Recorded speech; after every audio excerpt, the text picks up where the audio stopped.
Welcome back to Stoic Wisdom TV. Imagine standing in a quiet meadow at dawn, holding a prism up to the first rays of sunlight. A single beam, pure, unshaped, neutral, passes through the glass. On the other side, it explodes into a spectrum of colors: fiery reds, deep blues, vibrant greens, each hue shifting with the angle of the prism, the clarity of the glass, the way you choose to hold it.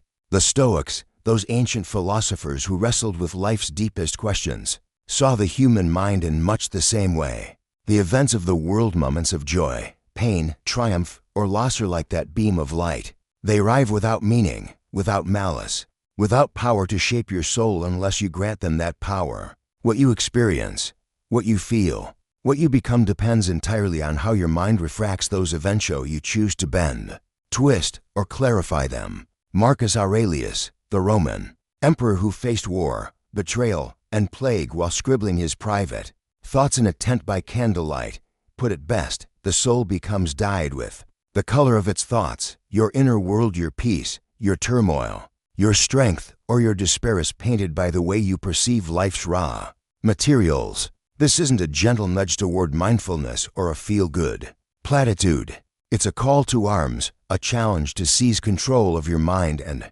forge a life of clarity and resilience in a world that will never stop throwing storms your way. The Stoics didn't promise calm seas. They taught you how to be the lighthouse, unshaken by the waves. This guide is not a dusty lecture on ancient philosophy. It's a practical blueprint for anyone who dares to take responsibility for their own mind.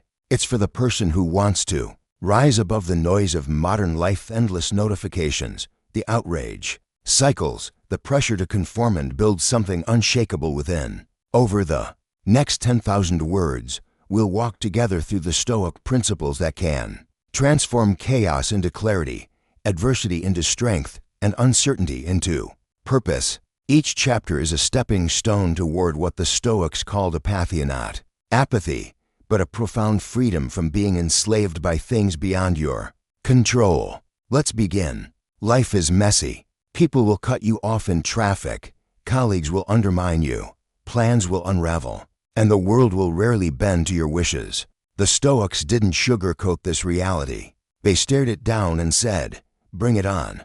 They understood that the external world, its storms, its insults, its unpredictability, is the source of your suffering. The real battleground was inside you, in the way you interpreted those events. Picture yourself as the prism. Again, every moment, whether it's a missed deadline, a harsh word, or an unexpected stroke of luck, enters your mind as neutral light. It carries no inherent meaning, no built-in power to ruin your day or lift your spirits. What gives it color, what shapes it into joy or sorrow, strength or bitterness, is the angle of your perception. A traffic jam can be a catastrophe or a chance to practice patience. A criticism can be a wound or a lesson. The Stoics taught that the mind is the ultimate filter, the one variable you can always control, no matter how wild the world gets. Consider Marcus Aurelius, waking each morning to an empire teetering on the edge. His advisors schemed, his enemies plotted, his body ached from chronic illness. Yet in the quiet hours before dawn, he didn't curse his fate. He sat with a scroll and wrote to himself, "You have power over your mind, not outside events.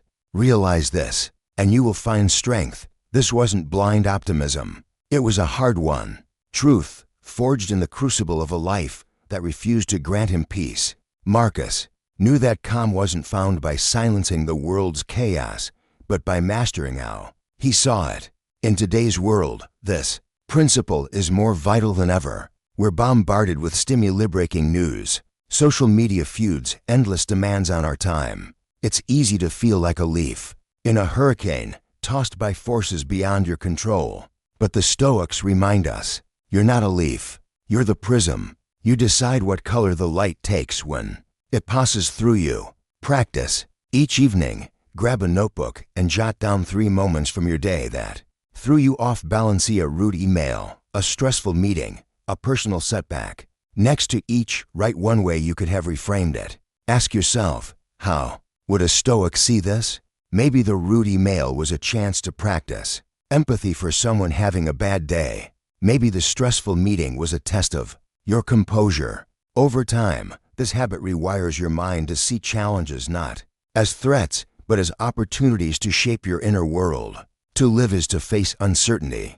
Every morning, you step into a world that guarantees neither fairness nor predictability. The Stoics saw this not as a burden, but as a profound act of courage. They believed that true bravery wasn't found in grand gestures slaying dragons or winning wars, but in the quiet, relentless choice to keep going, day after day, no matter what life threw at you. Seneca, a Stoic philosopher, who navigated the treacherous politics of Nero's court, wrote, "Sometimes, even to live is an act of courage." He wasn't being dramatic. He knew that life's weight, its losses, its betrayals, its endless demon-schooled feel unbearable. Yet he also knew that the ability to rise, to face one more challenge, to carry on without complaint was the foundation of every other virtue. Courage wasn't about being fearless. It was about acting despite fear, persisting despite doubt, choosing to move forward when every fiber of your being wanted to quit. Think about your own life. How many times have you gotten up after a failure, dusted yourself off, and tried again? That's courage. It's not flashy. It doesn't win medals, but it's the bedrock of a meaningful life. The Stoics taught that this persistence, this refusal to be broken by circumstance, was what separated a life of purpose from one of drift. In modern terms, courage might look like applying for a job after a string of rejections. It might be having a tough conversation with a loved one instead of avoiding conflict. It might be choosing to get out of bed when depression whispers that it's not worth it. These are quiet victories, but they're the ones that shape who you are. Practice. Identify one area of your life where you feel stuck. Maybe it's a goal you've abandoned or a fear you've avoided facing. Commit to one small, courageous step this week. It doesn't have to be monumental. If you're scared of public speaking, sign up for a Toastmasters meeting. If you've been avoiding a difficult talk, schedule it. Then when you take that step, pause to acknowledge it. Write down how it felt to act despite discomfort. That feeling is the seed of resilience, and with each small act, it grows stronger. Emotions are contagious. Walk into a room full of angry people, and you'll feel your own pulse quicken. Scroll through a heated online argument, and your jaw might clench before you even realize it. The Stoics understood this long before neuroscience confirmed it. They knew that your mind is like a sponge, soaking up the emotional atmosphere around you unless you actively guard against it. Epictetus, a former slave turned philosopher, put it bluntly: if someone tried to take control of your body, you'd fight tooth and nail. So why do you let others seize your mind so easily? He was talking about the way we surrender our peace to external provocations, an insult, a slight, a moment of unfairness. In today's world, this surrender happens faster than ever. Social media algorithms feed us outrage like candy. News headlines are engineered to spark fear or anger. Even casual interactions can pull us into someone else's emotional storm. Modern science backs the Stoics up. Mirror neurons in your brain fire when you see others in distress, mimicking their emotions as if they were your own. Without conscious effort, you absorb the anxiety of a stressed co-worker, the frustration of a stranger's rant, the panic of a breaking news alert. Over time, this emotional contagion erodes your calm, leaving you reactive and drained. But you're not powerless. The Stoics taught that you can draw a line between the world's turmoil and your inner peace. It starts with emotional hygiene, being as deliberate about what you let into your mind as you are about what you eat or drink. This isn't about shutting out the world or becoming cold. It's about choosing which emotions you allow to take root. Practice. For one day, try an emotional fast. When someone tries to pull you into their negativity, whether it's a co-worker venting, a friend complaining, or an online troll, imagine their words bouncing off a mental shield. Observe their emotions without absorbing them. If you catch yourself getting hooked, pause, take a deep breath, and ask, is this mine to carry? At the end of the day, reflect on how it felt to stay steady amidst the noise. This practice isn't about detachment, it's about sovereignty over your own heart. Anxiety lives in the future. Regret haunts the past. Calm exists only in the present. The Stoics hammered this truth home with relentless clarity. Seneca wrote, "True happiness is to enjoy the present, without anxious dependence upon the future." He wasn't talking about chasing fleeting pleasures, but about anchoring yourself in the only moment you truly own right now. Think about how often your mind wanders. You replay a conversation from yesterday, cringing at what you said. You worry about a meeting next week, imagining worst-case scenarios. Each time you do this, you abandon the present, handing your power to ghosts and shadows. The Stoics saw this as a kind of self-inflicted exile. Why live in a past you can't change or a future you can't control when the present is where your agency lies? Being present doesn't mean ignoring the past or future. It means engaging with them from the vantage point of now. If you're learning from a past mistake, you're doing it in this moment. If you're planning for tomorrow, you're making choices now. The present is the axis of your existence, the only place where thought meets action, where clarity meets reality. In a world of constant distraction pings, notifications, endless to-do lists, staying present is a radical act. It's like training a restless puppy to sit still. Your mind will wander. That's okay. The Stoic practice is to gently but firmly bring it back, again and again, until presence becomes your default. Practice. Carry a small object, a coin, a stone, a cane in your pocket. Each time you catch your mind drifting to the past or future, touch it. Let it ground you in the moment. Take one deep breath and notice your surroundings, the sound of your breath, the feel of your feet on the ground, the light in the room. This tiny ritual builds a habit of presence, and with it, a reservoir of calm that no external chaos can drain. A strong mind, like a strong body, isn't born, it's built. The Stoics knew that resilience doesn't grow in comfort. It's forged in adversity, tempered by challenges you choose to face. They practiced voluntary discomfort, stepping into hardship not because they loved pain, but because they loved strength. Imagine a soldier training for battle. They don't wait for war to test their skills. They drill in the rain, carry heavy packs, simulate the chaos of combat. Why? Because familiarity with discomfort strips it of its power. The Stoics applied the same logic to the mind. By choosing to go without, whether it was a meal, a warm bed, or a moment of leisure, they trained themselves to stay steady when life inevitably withheld its comforts. This practice isn't about masochism. It's about preparation. When you skip a coffee because you don't need it, you're reminding yourself that happiness isn't tied to external things. When you take a cold shower, you're teaching your mind that discomfort is temporary. When you tackle a task you've been avoiding, you're proving to yourself that fear is a liar. Each small act of voluntary discomfort is a deposit in your resilience bank, ready to be drawn on when life gets tough. Practice. Choose one form of voluntary discomfort this week. It could be waking up 30 minutes earlier to exercise, skipping a meal to fast for a day, or tackling a project you've been procrastinating on. As you do it, focus on the sensation of pushing through resistance. Write down what you learn about yourself. Did you discover strength you didn't know you had? Did discomfort lose its edge? These insights are the raw materials of a calmer, tougher mind. Life doesn't play fair. Plans fail, people disappoint, systems break. The Stoics didn't see these disruptions as injustices to rage against. They saw them as teachers, each one offering a lesson in patience, adaptability, or humility. Marcus Aurelius wrote, "The impediment to action advances action. What stands in the way becomes the way."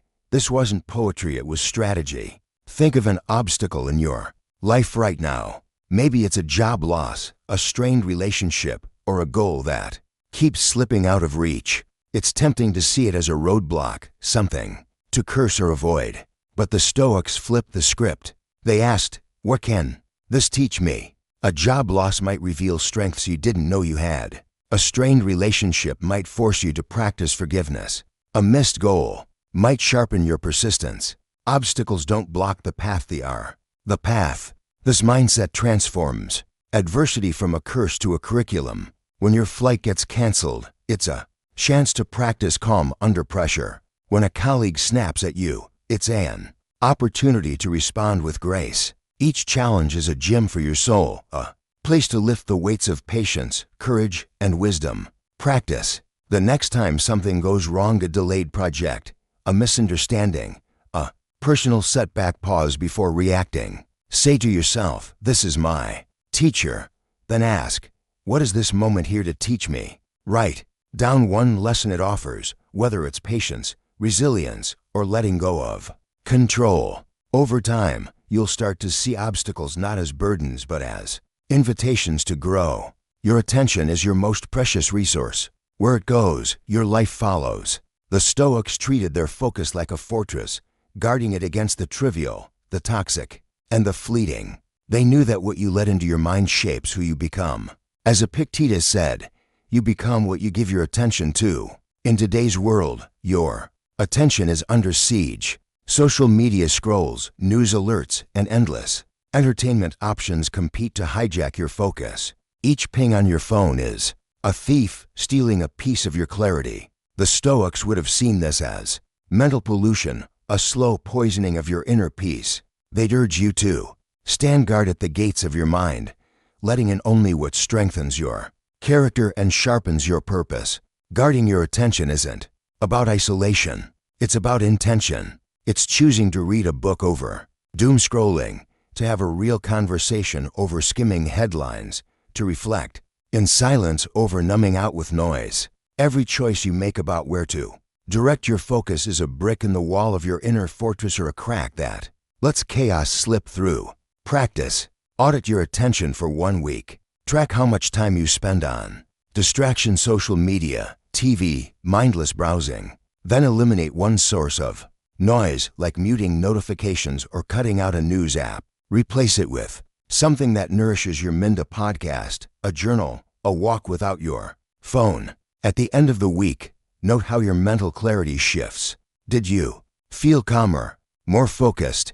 That's the power of reclaiming your attention. The Stoics had a radical idea. Don't just accept life's ups and downs, embrace them. They called it amor fati, or love of fate. This isn't passive resignation or fake positivity. It's a fierce, clear-eyed choice to welcome every moment, good, bad, or brutal, as essential to your growth. As Nietzsche, inspired by the Stoics, put it, that one wants nothing to be different, not forward, not backward, not in all eternity. To love your fate is to stop fighting reality. When you lose a job, it's not about pretending it doesn't hurt, it's about seeing the opportunity to reinvent yourself. When a loved one hurts you, it's not about ignoring the pain, it's about using it to deepen your compassion. Every twist of fate, no matter how unfair, is raw material for building a stronger, wiser you. This mindset shifts you from victim to creator. Instead of asking why me, you ask what can I make of this. A traffic jam becomes a chance to practice patience.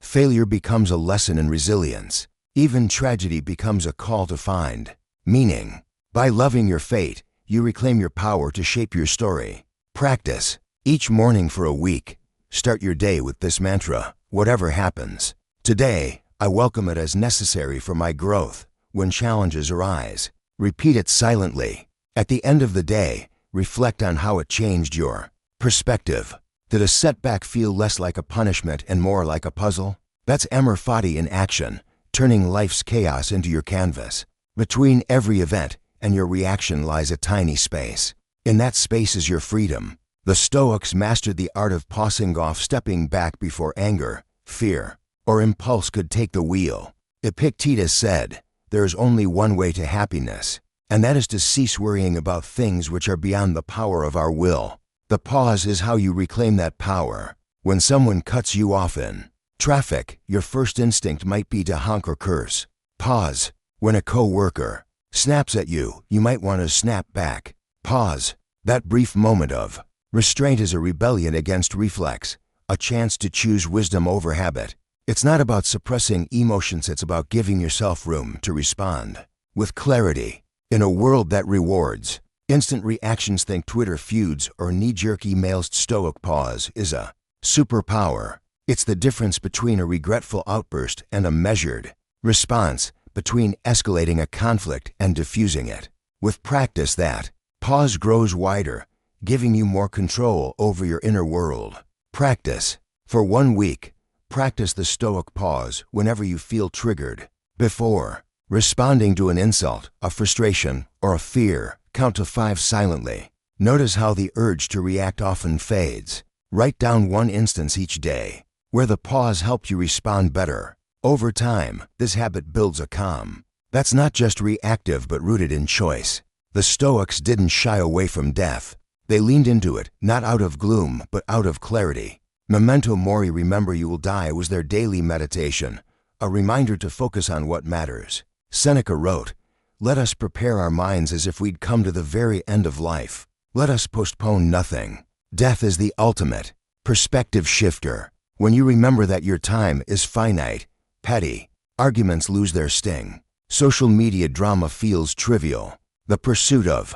more money, more likes, more status reveals itself as a distraction from what's real: love, purpose, integrity. By meditating on death, you strip away the noise and live with intention. This isn't about fear. It's about freedom. Knowing your days are numbered pushes you to act, to forgive, to create, to connect. It's a call to live so fully that if tomorrow never comes, you'd have no regrets. Practice. Each night before bed, take a moment to reflect. If this were my last day, would I be at peace with how I lived it? Let this question guide your choices. Did you prioritize what matters? Did you let go of what doesn't? Write down one thing you'll do differently tomorrow to live more fully in the present. For the Stoics, calm wasn't the goal, it was the byproduct. Their true aim was virtue, living with wisdom, courage, justice, and temperance. Marcus Aurelius wrote, "If, at some point in your life, you should come across anything better than justice, truth, self-discipline, courage, turn to it with all your heart." Virtue was their North Star, and calm was the light it cast.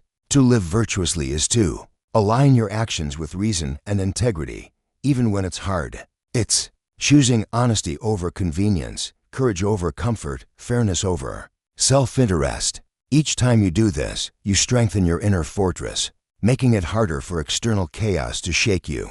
Calm emerges not because life gets easier, but because you get stronger. In practice, virtue looks like small, deliberate choices. It's admitting a mistake instead of covering it up. It's standing up for someone being treated unfairly, even if it's unpopular. It's saying no to a temptation that feels good but isn't right.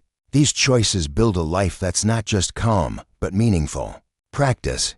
Each morning, pick one virtue to focus on: patience, honesty, kindness, or discipline. Write it down and let it guide your decisions throughout the day. When you face a challenge, ask, "What would this virtue do?"